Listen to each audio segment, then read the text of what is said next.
Hello everyone and welcome back to the channel for Hold My Ace episode number 3. Today we have a tier 9 game and 2 tier 8 games. And of course, as always, they are all ace games. Now, first one here is me in the Vicar CR, and this is a pretty fun game. It gets off to a slow start, but don't worry, it does pick up quite a bit at the end and is definitely a very fantastic game.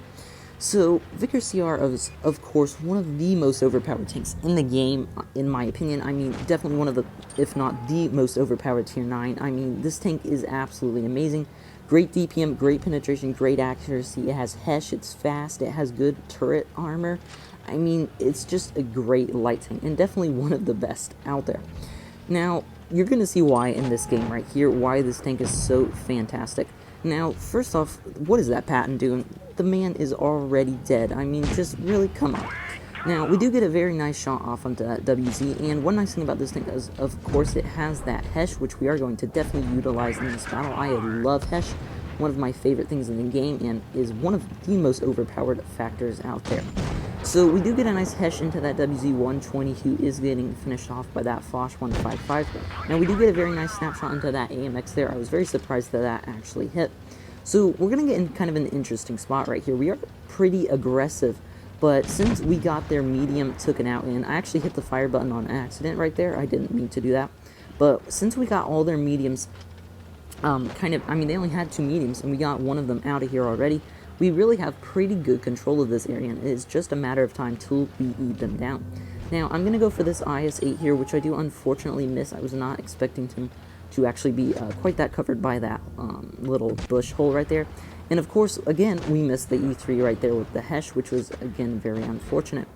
So I'm kind of just going to chill here and wait out this IS-8. I'm not in much of a hurry. I mean, battle still has 5 minutes left, 1 tank down on each team. I know our team is just going to slowly eat down on these reds, and I don't have much to worry about. And I didn't know for a minute this IS-8 was actually AFK. I mean, he was just sitting there. Usually they don't take that long. But, of course, he finally moves, and we are able to get a shot into his lower plate. And this is where things start to pick up a little bit more on this IS-8. We do get another shot into him right there, and he completely misses us. I think he might have had some lag there, just the way it looked. And we're going to get some great shot right there. I mean, look at that Hesh right there. Very fantastic shot into the upper plate of the IS-8, and, upper plate, into the turret of the IS-8. Unfortunately, that one only tracks him, which allows him to reload, but then he misses again on my friend right there in my tune. He completely misses his shots, so I'm not sure if he's laggy or just completely new. I mean, he has no camo, so I'm assuming he's just still a very new player. And we're going to go for the clear shot on this email too, and we do get it, which does bring us above the 3,000 damage mark. We're now going to go push on these AMX 5120. Now, this game was, so far, a lot closer than I thought it was going to be. We're actually down on tanks right now. We do change it back to even on tanks with me clearing that E3, who got a massive shell into him. And this game was a lot closer than I actually thought it was going to be. But I knew I could definitely win this if I played it good, and I saw my damage about now and was like, whoa, I could turn this actually into an ace.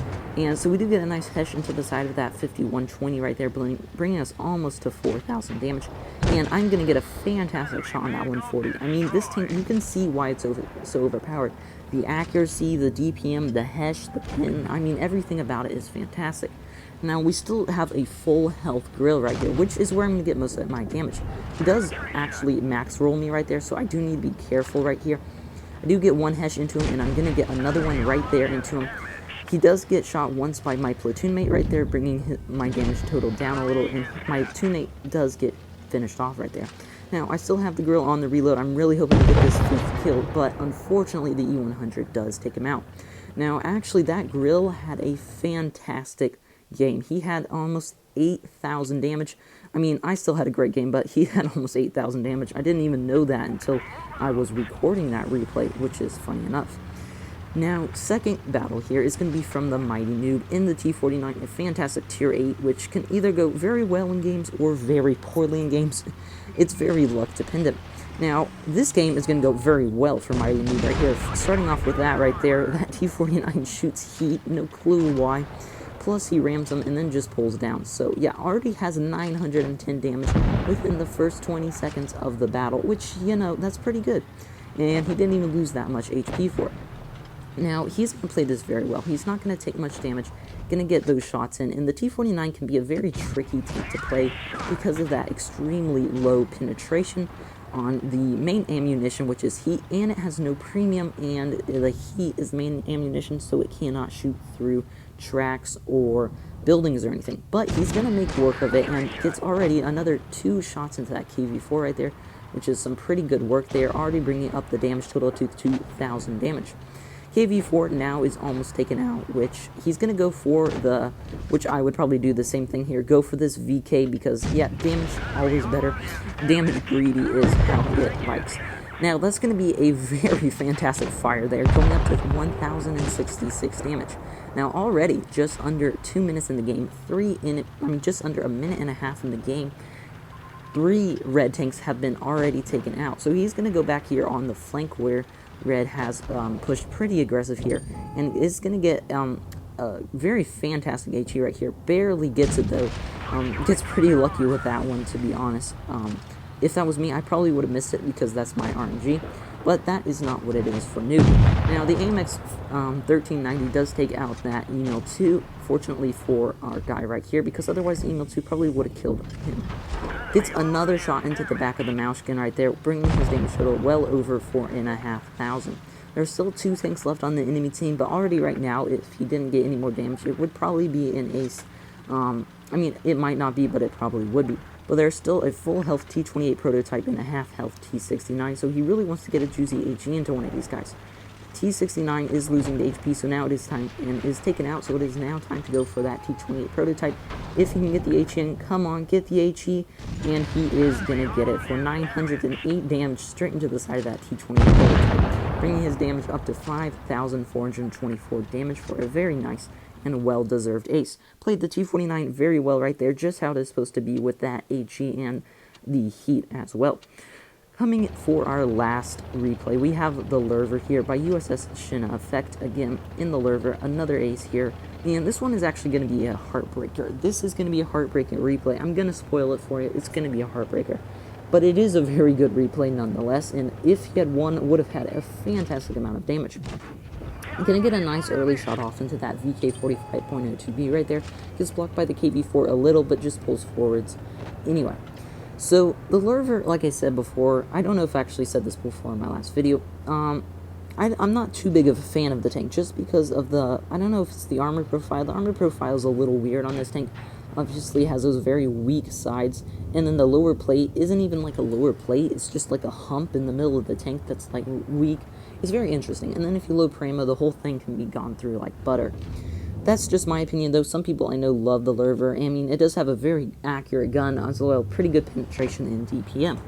But that's just me, not the biggest fan of this tank, but I feel like, personally, I feel like the tank could use a buff. But like I said, that's just me, and I doubt USS Shinna Effect thinks that, because he has gotten 2 aces in it now after this, that you'll see. And does get an unfortunate bounce here on that T-34, and oh boy, that voice crack was bad. Yeah, that was not very good. Gonna get a very nice shot right here into the side of that VK, which, I don't know how that penetrated. That was the tiniest slivers of gray on the side of that VK. But nevertheless, it does penetrate, and now this VK pokes again. I'm not really sure what the VK was doing right there. Just kind of waited until he was reloaded to shoot, but anyway, VK is going to poke right here, and he's going to go for the half shot. Unfortunately, does miss it because he goes around the corner, which is unfortunate. VK has now shot, so he could probably push right here. Chieftain is still full HP, but the Chieftain doesn't have the best penetration, and he would probably be able to side scrape and bounce most of the shots. He is going to push, though, like I said, pretty aggressive in here, and does get caught right there. I don't know if he meant to do that or not, but he does get caught. Is going to get a nice tracking shot into the VK, and then the VK is actually stock, and he gets a bounce on. So VK is stock, so he can push in here. He's going to load the Primo just to ensure the kill right there, and he does get the kill. Already has almost 1,800 damage now racked up, and this full health Chieftain is running away.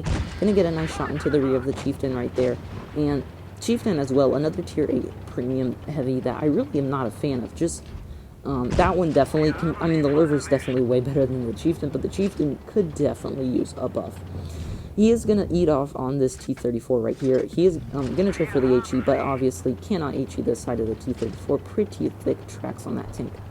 T-34 is now tracked, so he has been stuck in place, still out in the open. He's going to get another shell, which does bring him above 3,000 damage. T-34 is now at one shot, trying to get the reload or the bounce, and he is going to out-reload him on the T-34 right there, clearing him for a second kill. Now, his team has basically completely fallen apart this battle, so it is pretty much up to him to do as best as he can with this STI right here. And the STI was not the most skilled of players. He is not going to be on any help really at all. Unfortunately, they might have actually been able to win this game if the ST had been a good player, but yeah, no.